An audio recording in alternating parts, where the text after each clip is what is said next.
Hello friends, आज हम discuss करेंगे एटॉमिक रेडियस और एटॉमिक रेडियाई के बारे में। देखिए, किसी भी एटॉमिक पार्टिकल के न्यूक्लियस और आउटर मोस्ट सेल के बीच की जो डिस्टेंस है उसको एटॉमिक रेडियस की टर्म में एक्सप्लेन किया जाता है। जैसे ये हो गया एटम और ये हो गया इसका न्यूक्लियस। अब न्यूक्लियस से आउटर मोस्ट इलेक्ट्रॉन के बीच की जो डिस्टेंस है उसको हम एटॉमिक रेडियस के फॉर्म में रिप्रेजेंट करते हैं। अब देखिए, किसी भी इंडिविजुअल एटम की बात करें तो उसको मॉलिक्यूल से आइसोलेट करना इम्पॉसिबल होता है।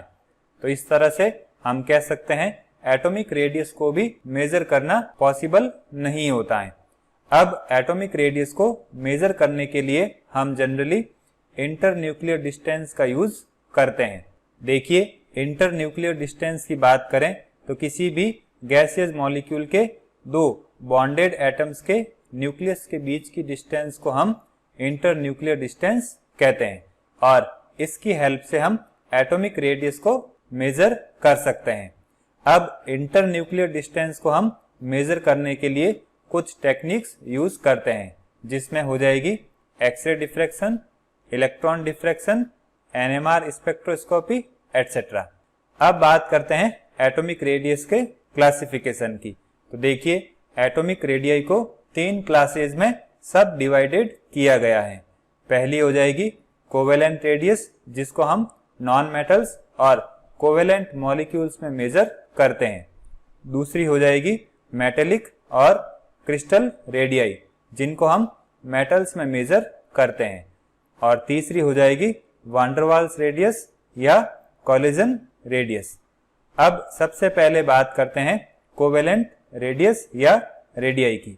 देखिए, सिंगली कोवेलेंट बॉन्डेड एक जैसे दो एटम्स के न्यूक्लियस के बीच की डिस्टेंस का जो हाफ होता है उसको हम कोवेलेंट रेडियाई कहते हैं।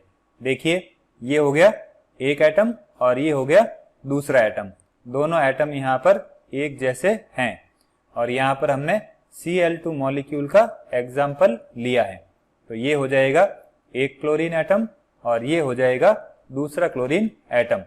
अब इन दोनों के न्यूक्लियस की जो बीच की डिस्टेंस है वो 198 पिकोमीटर होती है। तो इसका हाफ कितना हो जाएगा? 99 पिकोमीटर। तो क्लोरीन के लिए कोवेलेंट रेडियस की वैल्यू 99 पिकोमीटर हो जाएगी। अब होमोन्यूक्लियर डाईएटॉमिक मॉलिक्यूल की बात करें तो उसके लिए बॉन्ड लेंथ या इंटरन्यूक्लियर डिस्टेंस की वैल्यू सिंगल बॉन्ड से अटैच दोनों एटम्स के कोवेलेंट रेडियाई के सम के इक्वल होती हैं।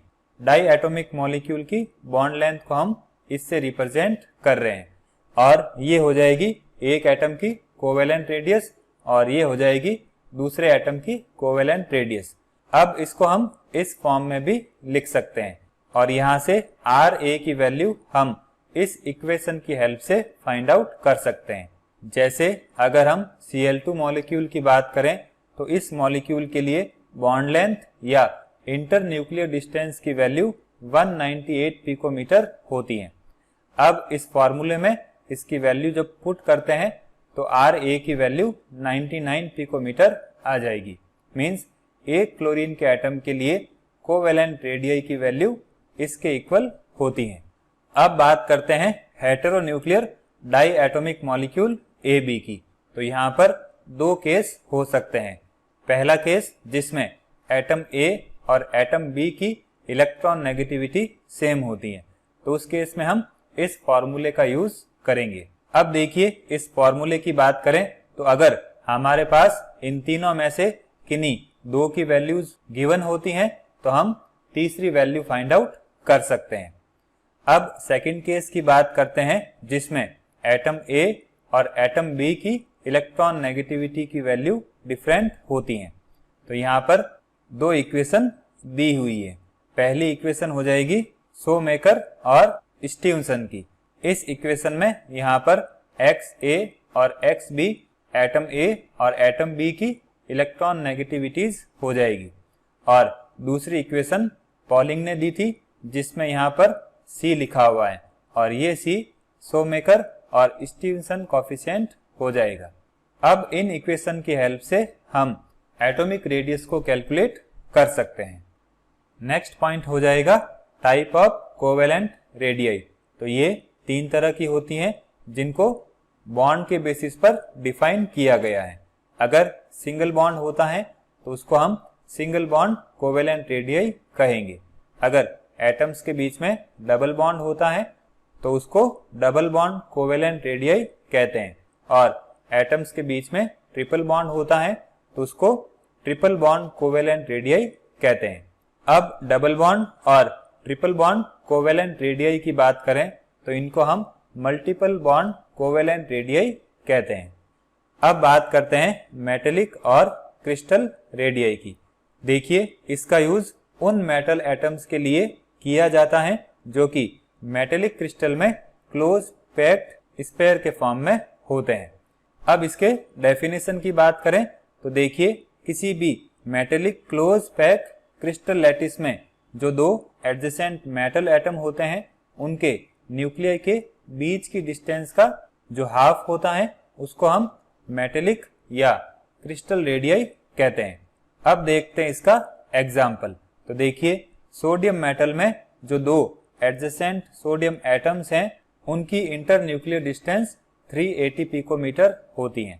तो इसका जब हाफ कर देंगे तो वो सोडियम एटम के मेटेलिक रेडियस की वैल्यू हो जाएगी। अब बात करते हैं वान डेर वाल्स रेडियस या कोलिजन रेडियस की। तो देखिए, इंडिविजुअल नॉन मेटेलिक मॉलिक्यूल्स की बात करें तो उनके बीच में वान डेर वाल फोर्सेस प्रेजेंट होते हैं। अब 2 एडजेसेंट मॉलिक्यूल्स के जो 2 नॉन बॉन्डेड नेबरिंग एटम्स होते हैं उनके न्यूक्लियाई के बीच की डिस्टेंस का जो हाफ होता है उसको हम वान डेर वाल या कोलिजन रेडियस कहते हैं। जैसे अगर हम क्लोरीन के 2 डिफरेंट मॉलिक्यूल के क्लोरीन एटम के बीच की डिस्टेंस की बात करें तो वो 360 पिकोमीटर होती है, और इसका जब हाफ करेंगे तो एक क्लोरीन एटम के लिए वान डेर वाल रेडियस की वैल्यू 180 पिकोमीटर आ जाएगी। देखिए, ये हो गया एक क्लोरीन का मॉलिक्यूल और ये हो गया दूसरे क्लोरीन का मॉलिक्यूल। अब इन दोनों एटम्स की बात करें तो ये एक दूसरे से बॉन्डेड नहीं है, तो इन दोनों के न्यूक्लियस के बीच की जो डिस्टेंस है वो हो जाएगी 360, और इसका जब हाफ करेंगे तो वो हो जाएगी 180 पिकोमीटर। तो ये हो जाएगी क्लोरीन एटम के लिए वान डेर वाल रेडियस की वैल्यू। अब कोवेलेंट, मेटेलिक और वान डेर वाल्स रेडियस को कंपेयर करते हैं तो कोवेलेंट रेडियस की वैल्यू सबसे कम होती है और वान डेर वाल्स रेडियस की वैल्यू सबसे ज्यादा होती है। अब बात करते हैं periodic variations of atomic radius के बारे में। देखिए, पीरियोडिक वेरिएशंस का यहाँ पर मीनिंग है एटॉमिक नंबर इंक्रीज होने के साथ साथ एटॉमिक रेडियस में क्या वेरिएशंस आते हैं। अब इन वेरिएशंस को हम 2 तरीके से डिस्कस करेंगे। पहला हो जाएगा पीरियड में और दूसरा हो जाएगा ग्रुप में। पहले बात करते हैं पीरियड में। तो देखिए, जब पीरियोडिक टेबल में हम लेफ्ट टू राइट जाते हैं तो एटॉमिक रेडियस की वैल्यू एटॉमिक नंबर इंक्रीज होने के साथ साथ धीरे धीरे डिक्रीज होती है। जैसे अगर हम सेकेंड पीरियड की बात करें तो लिथियम से फ्लोरीन तक एटॉमिक रेडियस की वैल्यू डिक्रीज होती है। अब इसका कारण क्या होगा? तो देखिए, जब पीरियोडिक टेबल में हम एक ही पीरियड में लेफ्ट टू राइट जाते हैं तो इलेक्ट्रॉन्स उसी सेल में एंटर करते हैं। मींस एक ही पीरियड में प्रिंसिपल क्वांटम नंबर की वैल्यू चेंज नहीं होती है। तो जब इलेक्ट्रॉन्स एक ही सेल में एंटर करते हैं तो नंबर ऑफ इलेक्ट्रॉन्स बढ़ने के साथ साथ इफेक्टिव न्यूक्लियर चार्ज की वैल्यू भी इंक्रीज हो जाती है। और जब इफेक्टिव न्यूक्लियर चार्ज इंक्रीज होता है तो आउटरमोस्ट इलेक्ट्रॉन और न्यूक्लियस के बीच में जो इलेक्ट्रोस्टैटिक अट्रैक्शन है उसकी वैल्यू बढ़ जाती है, और इस वजह से एक ही पीरियड में लेफ्ट टू राइट जाने पर एटॉमिक रेडियस डिक्रीज होती है।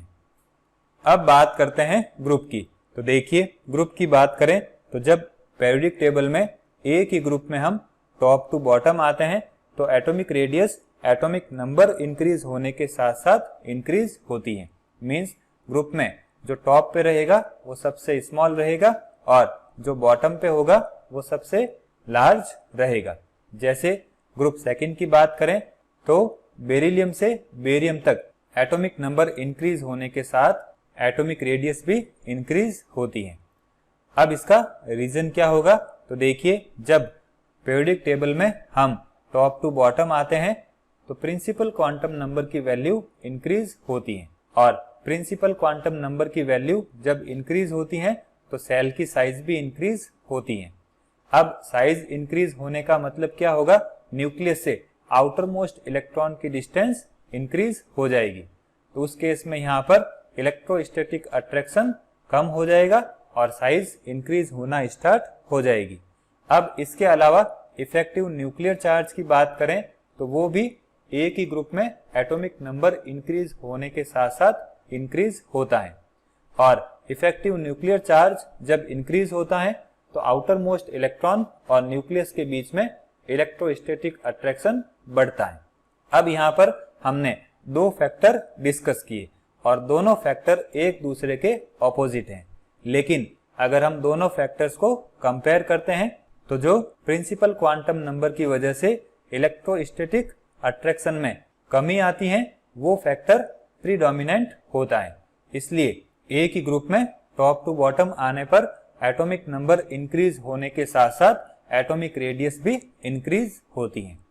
अब बात करते हैं एटॉमिक रेडियस को अफेक्ट करने वाले फैक्टर्स के बारे में। तो देखिए पहला फैक्टर हो जाएगा इफेक्टिव न्यूक्लियर चार्ज। जैसा कि हमने डिस्कस किया है, इफेक्टिव न्यूक्लियर चार्ज अगर बढ़ता है तो उस केस में न्यूक्लियस और आउटर मोस्ट इलेक्ट्रॉन के बीच में इलेक्ट्रोस्टैटिक अट्रैक्शन बढ़ जाता है। इस वजह से एटॉमिक रेडियस कम हो जाती है। तो ये दोनों फैक्टर एक दूसरे के इनवर्सली प्रोपोर्शनल होते हैं। दूसरा फैक्टर हो जाएगा नंबर ऑफ सेल और प्रिंसिपल क्वांटम नंबर। देखिए जैसे जैसे प्रिंसिपल क्वांटम नंबर की वैल्यू इंक्रीज होती है तो एटॉमिक साइज इंक्रीज होती है, क्योंकि प्रिंसिपल क्वांटम नंबर इंक्रीज होने के साथ साथ न्यूक्लियस और आउटर मोस्ट इलेक्ट्रॉन के बीच का जो इलेक्ट्रोस्टैटिक अट्रैक्शन फोर्स है वो कम होता रहता है। इस वजह से जैसे जैसे नंबर ऑफ सेल्स या प्रिंसिपल क्वांटम नंबर की वैल्यू इंक्रीज होती है तो एटॉमिक रेडियस की वैल्यू भी इंक्रीज होती है।